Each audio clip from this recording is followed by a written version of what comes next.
जय हिंद दोस्तों, आज के इस इम्पॉर्टेंट लेक्चर में हम सभी डिस्कस करने वाले हैं 27 अप्रैल 2026 के डेली करंट अफेयर्स को। तो आप इस पूरे लेक्चर को बहुत ही ध्यान से लास्ट तक जरूर देखिएगा। लास्ट में आपसे क्वेश्चन पूछा जाएगा जिसका आंसर कमेंट बॉक्स में बताना है। तो पहला और इम्पॉर्टेंट क्वेश्चन है, नीति आयोग के नए उपाध्यक्ष कौन बने हैं? आंसर हो जाएगा अशोक कुमार लाहिड़ी। तो अशोक कुमार लाहिड़ी नीति आयोग के नए उपाध्यक्ष बने हैं। तो अभी हाल ही में केंद्र सरकार के द्वारा नीति आयोग का पुनर्गठन किया गया है, यानी उसमें नए सदस्य जोड़े गए हैं। तो हाल ही में वरिष्ठ अर्थशास्त्री अशोक कुमार लाहिड़ी को नीति आयोग का उपाध्यक्ष बनाया गया है। उन्होंने उपाध्यक्ष के रूप में सुमन बेरी का स्थान लिया है। अगर हम बात करें अशोक कुमार लाहिड़ी की, तो यह पूर्व मुख्य आर्थिक सलाहकार और 15वें वित्त आयोग के सदस्य भी रह चुके हैं। वे बंगाल के प्रसिद्ध अर्थशास्त्री हैं और वो पश्चिम बंगाल विधानसभा में विधायक के रूप में भी काम कर चुके हैं। इसके अलावा केंद्र सरकार ने नीति आयोग में 5 नए पूर्णकालिक सदस्यों की भी नियुक्ति की है, जिसमें Rajiv Gauba, professor K V. Raju, professor Govardhan Das, professor Abhay Karandikar और डॉक्टर एम श्रीनिवास। इन 5 सदस्यों को भी पूर्णकालिक सदस्य के रूप में नीति आयोग में शामिल किया गया है। नीति आयोग की बात करें तो दोस्तों, नीति आयोग भारत सरकार का प्रमुख थिंक टैंक होता है।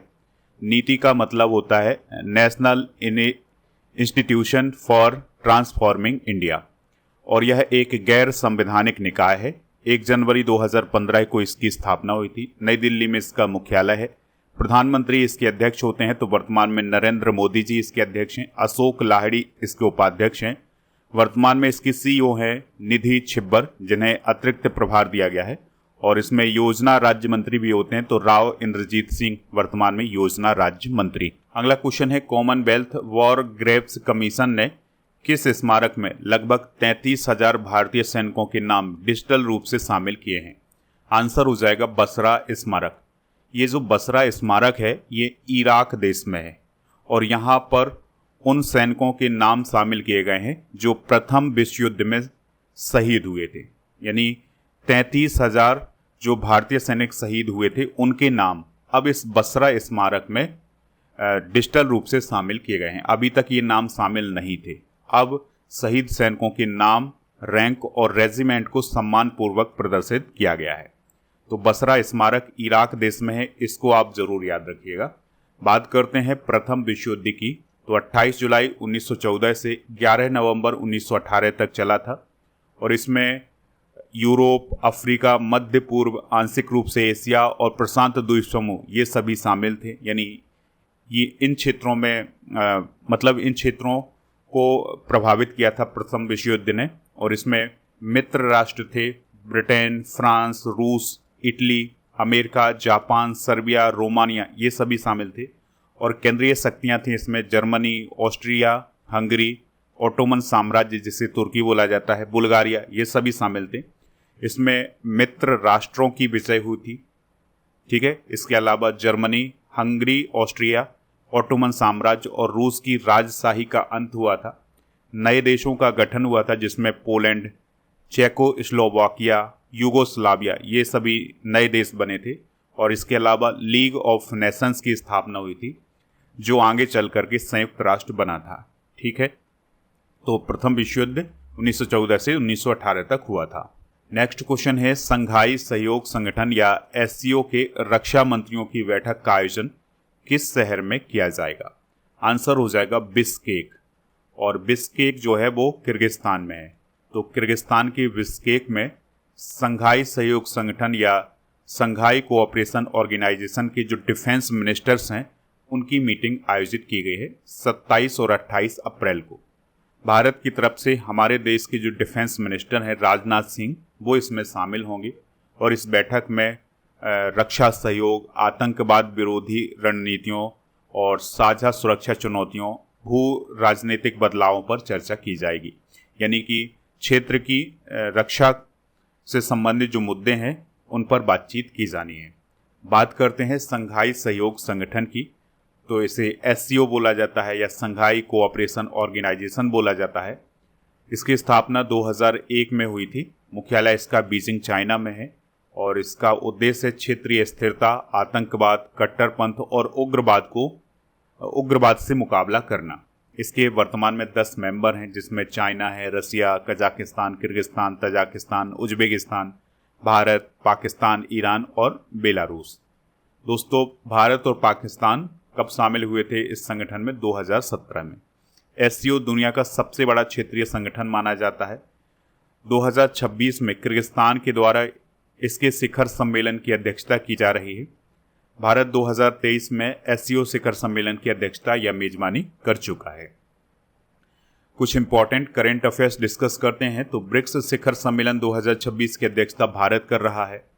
52वां G7 शिखर सम्मेलन 2026 फ्रांस में आयोजित किया जाएगा। G20 शिखर सम्मेलन 2026 की अध्यक्षता अमेरिका के पास है। किर्गिस्तान SCO शिखर सम्मेलन 2026 की अध्यक्षता कर रहा है।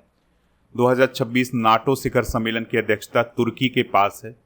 2026 के लिए international institute for democracy and electoral assistant का अध्यक्ष भारत बना है और भारत को 2025 से 28 के लिए अंतर्राष्ट्रीय प्रशासनिक विज्ञान संस्थान की अध्यक्षता भी मिली है। भारत ने 2025-26 के लिए एशियन प्रोडक्टिविटी ऑर्गेनाइजेशन की अध्यक्षता संभाली है। बांग्लादेश ने 2025 से 27 तक के लिए बिम्स्टेक की अध्यक्षता भी संभाली है। अगला क्वेश्चन है, हाल ही में आंध्र प्रदेश के गुंटूर नगर निगम ने कौन सा अंतर्राष्ट्रीय पुरस्कार जीता है? तो आंसर हो जाएगा जेंडर इक्वेलिटी मोबिलाइजेशन अवार्ड। तो दोस्तों, आंध्र प्रदेश की गुंटूर नगर निगम ने बेना में संयुक्त राष्ट्र औद्योगिक विकास संगठन का एक अवार्ड जीता है, जिसका नाम है जेंडर इक्वेलिटी मोबिलाइजेशन पुरस्कार 2026।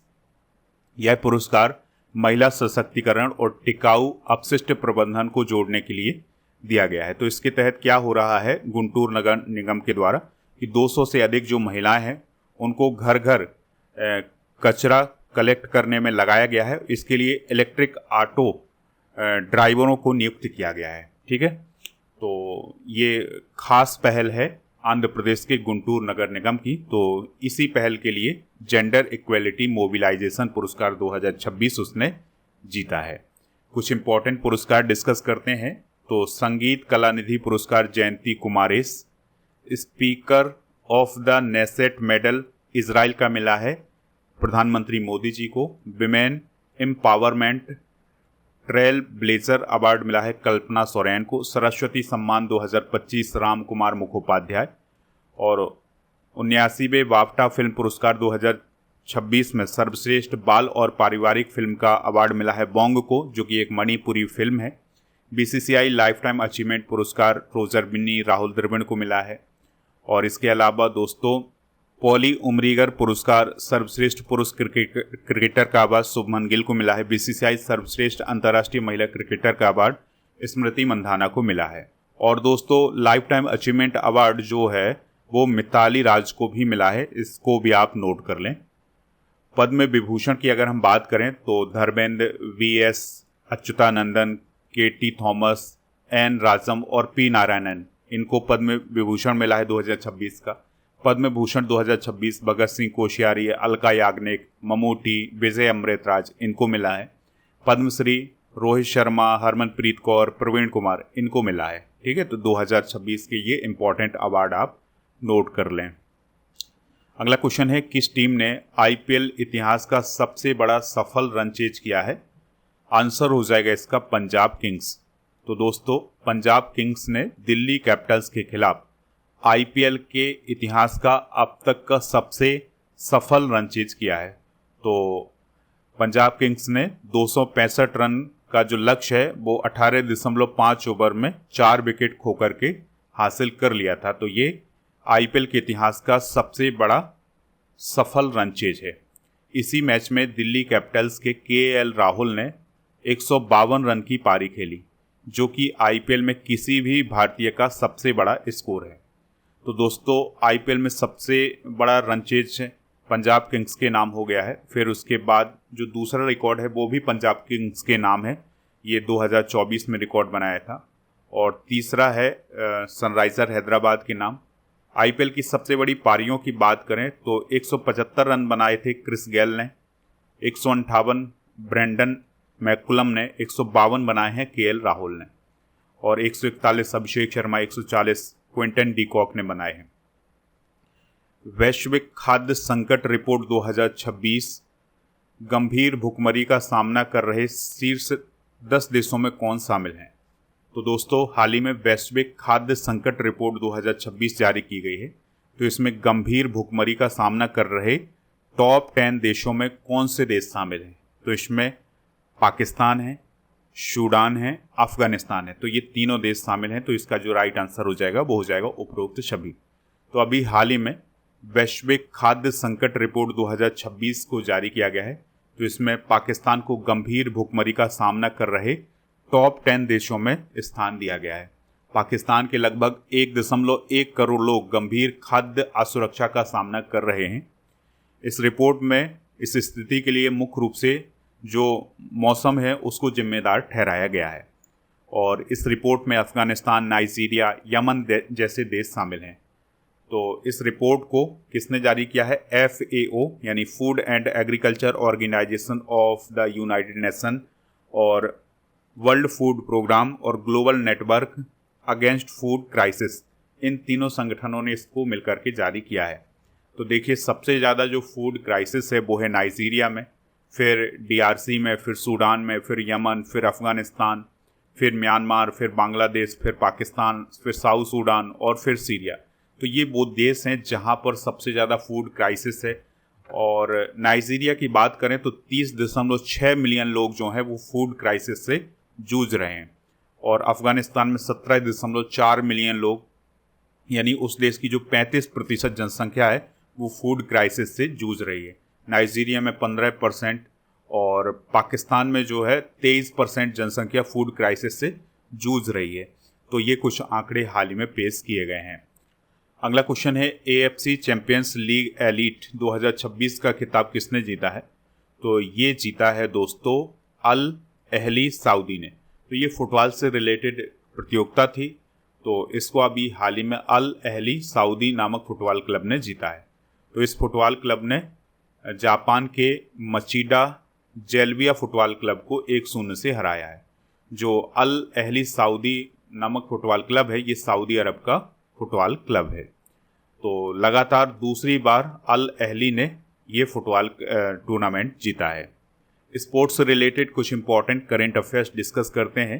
तो विंटर ओलंपिक 2026 की मेडल टैली में पहला स्थान नॉर्वे ने हासिल किया है। इसने 41 मेडल जीते हैं। जम्मू कश्मीर ने 2025-26 रणजी ट्रॉफी जीती है और जम्मू कश्मीर ने पहली बार, यानी रणजी ट्रॉफी के हिस्ट्री में पहली बार इस ट्रॉफी को जीता है। भारत ने सैफ अंडर-19 महिला फुटबॉल चैंपियनशिप 2026 जीती है। RCB ने WPL यानी महिला प्रीमियर लीग 2026 का टाइटल जीता है। भारत ने ICC पुरुष T20 विश्व कप 2026 का खिताब जीता है। एशिया कप का खिताब 2025 में भारत ने जीता था। सैफाली वर्मा हाल ही में 22 साल की उम्र में 100 T20I मैच खेलने वाली सबसे युवा भारतीय क्रिकेटर बनी हैं। नेक्स्ट क्वेश्चन है, भारत ने सार्क करेंसी स्वैप फ्रेमवर्क के तहत पहली किस्त के रूप में किस देश के लिए 30 अरब रुपए स्वीकृत किए हैं? आंसर हो जाएगा इसका मालदीव। तो दोस्तों, भारत ने सार्क करेंसी स्वैप फ्रेमवर्क के तहत पहली किस्त के रूप में मालदीव के लिए 30 अरब रुपए स्वीकृत किए हैं। यह फ्रेमवर्क सार्क देशों के बीच एक तरह का आपातकालीन लोन सिस्टम है। इस राशि का उद्देश्य मालदीव की आर्थिक जरूरतों को पूरा करना है और यह सहायता भारत मालदीव सरकार के बीच साइन हुई समझौता ज्ञापन के आधार पर की गई है। यानी यह एक प्रकार का लोन होता है जब कोई देश अपनी आर्थिक जरूरतों को पूरा करना चाहता है। सार्क की बात करें तो इसे south Asian association for regional cooperation बोला जाता है। 8 दिसंबर 1985 को ढाका बांग्लादेश में इसकी स्थापना हुई थी। काठमांडू नेपाल में हेडक्वार्टर है। सार्क में भारत, अफगानिस्तान, बांग्लादेश, भूटान, मालदीव, नेपाल, पाकिस्तान और श्रीलंका शामिल हैं। और इसका उद्देश्य दक्षिण एशिया में आर्थिक, सामाजिक, सांस्कृतिक, तकनीकी सहयोग को बढ़ावा देना। 2014 के बाद इसकी कोई बैठक नहीं हुई, सम्मेलन नहीं हुए हैं, यानी सार्क शिखर सम्मेलन आयोजित नहीं हुए हैं 2014 के बाद। तो दोस्तों ये थे आज के करंट अफेयर्स के क्वेश्चन। आप स्टडी करके ऐप को इंस्टॉल करें, प्रीमियम कोर्स वाले ऑप्शन पर जाएं, लुसेंट का कोर्स आप यहां से प्राप्त कर सकते हैं। इसमें 18,000 से अधिक topic by subject by test series, 12 महीने का मंथली टेस्ट, 12 महीने की मंथली करंट अफेयर्स की बुक मिल जाएगी। प्रीमियम कोर्स वाले ऑप्शन पर आपको अर्जुन जीएस फाउंडेशन बैच भी मिल जाएगा, इस बैच को भी आप ज्वाइन कर लीजिएगा। और दोस्तों प्रीमियम कोर्स वाले ऑप्शन पर आपको कॉम्बो पैक भी मिल जाएंगे। लुसेंट की जो मंथली करंट अफेयर्स की ई बुक होती है उसका पैकेज भी आपको यहाँ पर मिल जाएगा। टेस्ट सीरीज वाले ऑप्शन पर जाकर के आप मंथली टेस्ट दे सकते हैं, जीके का टेस्ट दे सकते हैं, डेली करंट अफेयर्स का टेस्ट दे सकते हैं। जब आप डेली करंट अफेयर्स का टेस्ट देते हैं तो इस प्रकार से आपकी रैंकिंग भी जारी की जाती है। तो इसमें 25 अप्रैल की जो टॉप 10 है उसमें अमित हैं, अमित कुमार, हरीश, हिमांशु, प्रतीक, प्राची, सिमरन, बादल, नीरज और सत्या, ये सभी टॉप 10 हैं। आपका भी नाम यहाँ पर हो सकता है, तो आप टेस्ट सीरीज वाले ऑप्शन पर जाएं ऐप पर और डेली करंट अफेयर्स का टेस्ट जरूर दें। ई बुक वाले सेक्शन पर आपको monthly current affairs, yearly current affairs, half yearly current affairs, इन सभी की ई बुक मिल जाएंगी, तो इनको जाकर के प्राप्त कर लीजिएगा। चलिए अब हम कल के करंट अफेयर्स को रिवाइज करते हैं। अमेरिका के यूएस आर्मी वॉर कॉलेज के अंतर्राष्ट्रीय हॉल ऑफ फेम में कौन शामिल हुए हैं? उपेंद्र द्विवेदी। उत्तर प्रदेश के सिकंदराबाद औद्योगिक पार्क में नई लिथियम आयन बैटरी रिसाइकलिंग सुविधा किस कंपनी ने शुरू की है? Rock link India. पाकिस्तान ने सिंधु जल संधि का मुद्दा किन अंतर्राष्ट्रीय मंचों पर उठाया है? यूएनएससी और यूएनजीए में। यूएनजीए के 80वें सत्र के अध्यक्ष कौन है जो भारत की यात्रा पर आने वाली हैं? तो एनालेना वेयरवॉक। और चंद्रमा से लाए गए नमूनों में दुर्लभ खनिज सेरियम मैग्नीशियम चेंजसाइट की खोज किस देश के वैज्ञानिकों ने की है? चाइना। अमेरिका के राष्ट्रपति ट्रंप ने किसे नौसेना प्रमुख से हटाया है? John fallen. किस देश की संसद ने 15 साल से कम उम्र के बच्चों के लिए सोशल मीडिया पर बैन लगाया है? तुर्की। नेस्कॉम के नए चेयरमैन कौन बने हैं? श्रीकांत वेलामा कन्नी। चौथा भारत अफ्रीका फोरम शिखर सम्मेलन 2026 कहाँ आयोजित होगा? नई दिल्ली। विश्व पैरा एथलेटिक्स चैंपियनशिप 2027 के 13वें संस्करण की मेजबानी कौन सा शहर करेगा? ताशकंद। कल के करंट अफेयर्स में आपसे जो क्वेश्चन पूछा गया था तो उसका आंसर था दोस्तों एप्पल, यानी एप्पल कंपनी, यानी जॉन टर्नस जो हैं वो एप्पल कंपनी के सीईओ बने हैं। आज आपके लिए 4 क्वेश्चन हैं। नीति आयोग की स्थापना कब हुई थी? नीति आयोग के वर्तमान में सीईओ कौन है? सार्क की स्थापना कब हुई थी? एससीओ का मुख्यालय कहाँ है? इन चारों प्रश्नों के उत्तर आप कमेंट बॉक्स में जरूर दीजिएगा। और इसके अलावा टेलीग्राम चैनल को ज्वाइन कर लें। ई बुक वाले सेक्शन पर जाकर के आप जीके जीएस की ये सारी ई बुक प्राप्त कर सकते हैं। हमारे जितने भी सोशल मीडिया प्लेटफॉर्म हैं उन पर भी हमें फॉलो कर सकते हैं। और टेस्ट पास वाला ऑप्शन आपको ऐप पर मिलेगा जहाँ पर आपको सभी टेस्ट मिल जाएंगे।